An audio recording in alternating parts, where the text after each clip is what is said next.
Hello everyone, this is Anselm64. And this is THD. Oh god, YouTube's on the fritz. And welcome to the HellfireComms playthrough of Pulseman for the Sega Mega Drive. Before, all the badass elephants came bopping about, before the Harmonious Knights crashed into the scene and the drill dozers just started messing things up for everyone, even before the pocket monsters came and enslaved the minds of the children, Game Freak were at it again with Pulseman. And this is a sort of quirky 2D platformer, and I was really in the mood for a quirky non-Mega Man, non-Sonic, non-Mario 2D platformer right now.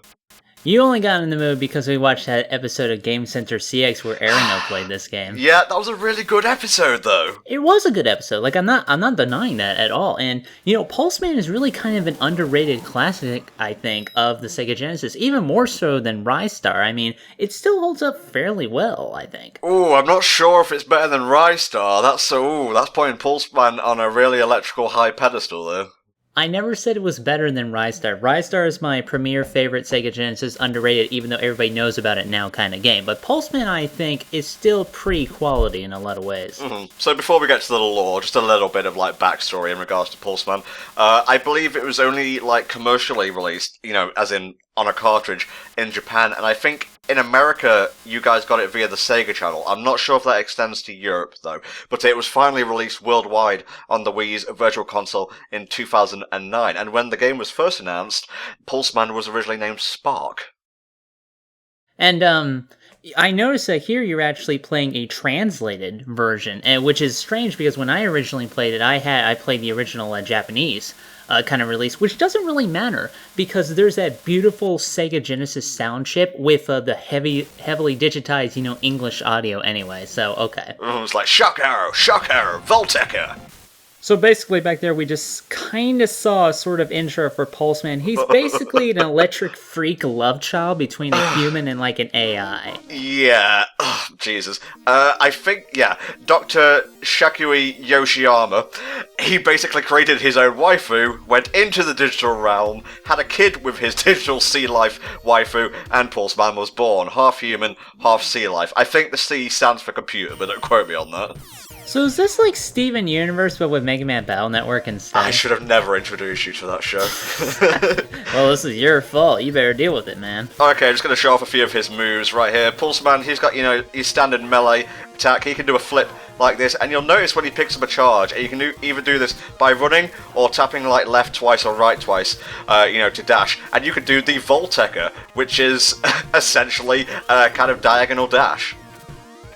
You'll be using the Volteca several times throughout the game to not just traverse the environment, but to solve a few particular puzzles, and it's essential in a few particular boss fights down the line. I really like the Volteca. I think it's a very kind of simple, iconic move that sort of instantly defines, Pulseman in a way.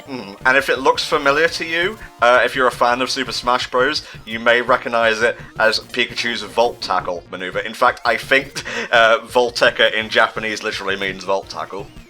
And there's a lot of people that say that Rotom is actually a big reference to Pulseman. Personally, I never saw it because I don't understand how you would get that kind of reference. I've never seen anything close to Rotom in this game or whatever, but you know what, whatever they say. Yeah, well, Rotom could also be based on the unexplained phenomenon of ball lightning, but I just like to think that it's Game Freak getting a bit nostalgic, And if you think the art style for the characters looks a little bit familiar, yes, that is Ken Sugimori that did the character designs for this game. As you know, he is the quintessential Pokemon artist.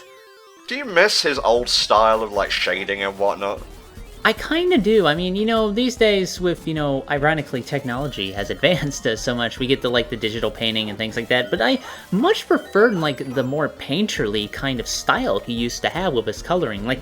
If you ever read, the Pokemon Red instruction manual, I love that thing, by the way, because it's, the cover is done like a travel notebook, which I thought was really awesome. Inside you'll find more of the classic Sugimori type of pictures, and the colors are a lot more muted, but at the same time they feel a lot more cozy and inviting. These days, not so much. So what's your experience with Pulseman? Have you played the game through properly, or are you just one of those plebs who watches Let's Plays and then say you know the game inside and out?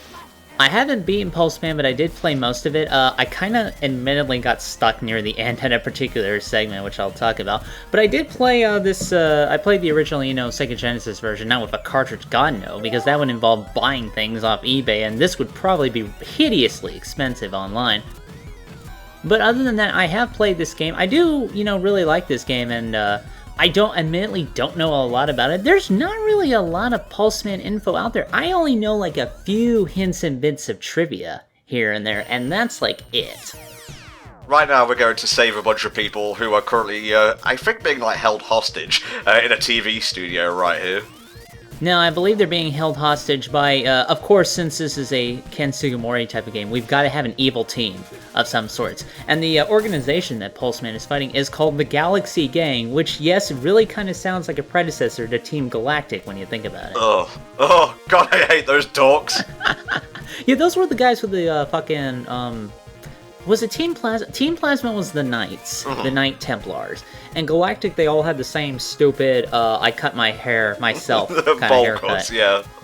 Yeah, that kind of thing. Like, I really don't know what they were thinking of. I just hope the Galaxy Gang gets a lot cooler uniforms, because if you're going to join, like, an anime-themed evil organization, then you're going to need something cool to wear. I mean, they tried to do that with Shocker and Kamen Rider. It didn't really work out, but, at least they had them. It's funny they call it a gang. Besides the guy, like, we're ultimately trying to stop, the evil doctor, there's only one other human character I can remember being in the game, and there's also, like, another version of Pulseman, but we'll get to him in, like, part 3 or so. Yeah, that guy back there had a, early version of the Oculus Rift. Oh, yeah, just date the episode, why don't you? Well, this thing's already dated. Come on, he went into the fucking internet. Already we're kind of dating it a little bit. This is what we thought the internet was going to be in the 90s. Yeah, just a massive, like, master hand sort of XP, going about taking down these coloured squares. I mean, I'm in the internet, and I'm using, like, an Oculus Rift VR to control whatever I do in there, so naturally I'm going to pick one of the most boring attack methods possible. Not really going for like a flawless run in this playthrough. I did a pretty good job, just to pat myself on the back, but I mostly went for speed in this particular boss fight. The wrist itself doesn't hurt you, the fist will. Well, like most fists tend to be, yes. Yeah, I've tried beating people to death with my wrist, and it just seems to annoy them more than anything. Pulseman does have 3 hits per life, so you have to make sure you don't take a lot of damage. Wow, he really didn't have any kind of backup? I would have at least put a Gatling gun on the ceiling. Well, he is a criminal. I'm not exactly saying they're very smart. Oh, that's beautiful. Oh, I love that fucking Genesis sound shift. You're such a nostalgia fag for this era. I mean, that's the kind of stuff I grew up with. I naturally have to defend it and ignore all of its flaws, like being the Sega Genesis, for example. Maybe you and Pat from Two Best Friends play should hang out. Probably, yeah. This here bonus stage is just to kind of break the blocks kind of thing. What is the name of that actual, like, arcade game where you have to do something similar? Is it Breakout? Breakout, or if you're thinking about the ones that tend to be on, Nintendo consoles, Arachnoid, but those are the ones with the power-ups. Arachnoid sounds dangerously close to Arachnid, and I don't approve. Well, Arachnoid is probably like some sort of Decepticon when you think about it. Yeah, I suppose. I like being perfect, and I like getting perfect bonuses. Well, it's either this or play the claw machine. You're not going to succeed either way. Alright, stage 2, we're heading to India. I do like how he has that little kind of communicator watch that we still don't have yet. Like, they've been trying to do something like that, but it hasn't exactly caught on. It's mostly, the smaller and smaller tablets and phones these days. So more like a tricorder is probably what we're going to get. Now, the game itself won't explain who that girl is on the communicator. I'll do so in the next part, just so we have something to talk about. Yeah, this was back when all of the information was actually contained in the manuals, and you sort of had to explore things on your own and, use your deductive reasoning, because that shit ain't gonna fly these days. I love this maneuver with the Vault-Tech. We'll be seeing it in greater detail, like, further on into the level, but you basically travel along rails, and you can, like, switch to other rails at any given time. Now, I'm trying to remember, those hearts you picked up back there, those are for the, like, extra hit points, right? I believe so, yeah. Okay, because Pulseman only has so many lives and so many continues before you have to naturally start the game over again. As Arado found out the hard way. That was a good episode, though, yeah. It really was, yeah. And don't worry, there is a level select code in case you get really, really stuck, which I'm surprised you didn't, partake of back in the day. Well, I didn't actually know about the level select code because, let's be honest, I was using save states for the levels anyway. Ah, okay. Wait, how did you beat it then if you were save scumming? I got lazy. That's your excuse for everything. Well, I was less lazy then than I am now, but these days I'm being lazy in a smart way. What the hell am I looking at here? Is this a Gurren Lagann fan forum? Oh, I think somebody downloaded someone's Macintosh screensaver. What's going on here? When I had a screensaver back in the 90s, it was just fucking The Simpsons. One of those really early, prehistoric animated ones. I had the ones where the stars are flying towards you, that kind of thing, and I remember I used to have that on my dad's old 386. Man, I miss that piece of shit. Those were the days back then. This is the real reason we do these kind of retro video game playthroughs, just so we can wax nostalgically. Well, I mean, I kind of tend to do that most of the time, although now, this time, we actually have an excuse for it. Did you notice that little thing back there with the lightning bolt in it? I did not, yes. That's a bit of a weird double negative, but I'll just roll with it. That basically gives you unlimited Voltega, so you can actually do it in midair, instead of just doing it once and then fizzling out. And also, when you're charged, when you do your normal electric slash attack, you actually fire a bolt of electricity called the slash arrow. When you're unlimited charged, you can just fire as many slash arrows as you want. I'll be honest though, I didn't really encounter many instances where I need that, apart from maybe the final level, and let's be honest, when you get to the final level, we all need a bit of slash arrow in our lives. Well, good electric projectiles tend to help most of the time. Oh, now we're in a Mega Man X level. It really looks like what was his name? Stain Chameleon? I think that was the guy. I was gonna say Plant Man myself. I also love how the birds kind of remind me of Xatu from Pokemon. It's got that similar vibe. Well, colour scheme anyway, yeah. Well, color scheme, the long beaks, how the wings are done, things like that. I'm also trying to see where else any maybe creature designs from other Game Freak games have come into play with Pokemon. Yeah, you just look and, oh, it's Pikachu, there he is! Oh, there you go. I thought he was in, that SNES game, bootleg Pokemon game. Ugly rat monster, I can't wait to collect him in Pokemon. Well, Rattata is basically your ugly traditional rat monster that nobody really likes. I like Raticate though, maybe it just stems from that one episode where Ash trades his Butterfree for one, I don't know. Yeah, and then Butterfree goes off to die, thus making it worth our time. Well, he's not in the anime, so he may as well have died, Yeah, pretty much. I guess it's I'm guessing you would think Brock would be dead, but he's come back several times. Jesus Christ, you just can't kill the fucker.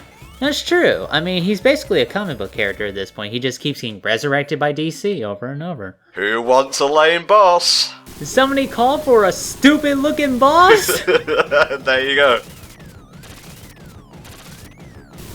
It's the super-powered version of Wispy Woods from Kirby. Oh, gee, don't die to it. I've been playing Kirby Deluxe recently, actually. It's pretty good. Oh, Triple Deluxe. Triple Deluxe, I'm sorry. Listen, don't forget the triple, it's important. Extra large Kirby, please. Kirby extra large. And get some caramel and mocha in that.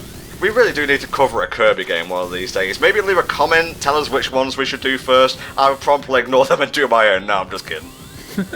We'll only ignore them a little bit, we just gotta give you the illusion of choice. That's how every good business should operate. You can destroy these things with slash arrows and whatnot, but I just prefer to jump over them because they're not really coming at you too fast. It's one of those games where Pulseman isn't really a hard game. No. The difficulty does scale pretty nicely. Really, the main problem you're going to have is the fact that he can usually only take 3 hits, so you do have to be careful in making sure you don't get tagged. Beware of overconfidence, I think, is the Aesop THD is trying to push it. And as we know, Arano still has trouble with that anyway. Come on, fade out already. It doesn't usually take this long to kill a tree. See, if you had battleships like in Battle Network, this would be over much sooner. We're gonna get to Battle Network. Hold your horses. You were gonna say Battle Nerd, weren't you? Shut up. Shut up. I can't edit around that now. I am a Battle Nerd when you think about it. Yes, death to all trees. See, logging would be much more fun if the trees all exploded. I have done a terrible, terrible thing. Ah, I'm on fire! I think we've got time for another perfect bonus opportunity, and then we'll call it a part. I wonder why they're perfect. Could it be the fact that you're playing this in a way that allows you to retry it over and over? Maybe. Yeah, that's what I thought. Hey, come on, you save scum and you admit to it. Well, yes, but I don't record my videos for the internet for prosperity. I actually had a little bit of trouble in this one, and I don't know why, because I've got like super duper Voltecker mode going on right here, so I can do it in midair. Pulseman tries to figure out geometry. Yeah, I'm trying to find the perfect angle to get up into the top left corner. This is why Pulseman sucks at pool, because he can't ever get in the hole. Left Pulseman corner pocket. A good thing he has his logo in the background in case he forgets who owns the room. Oh, shit. Nicely done, even though you probably saved it. Oh, whatever, man, whatever. More passive aggression next time on part 2 of the Pulseman playthrough. See you then.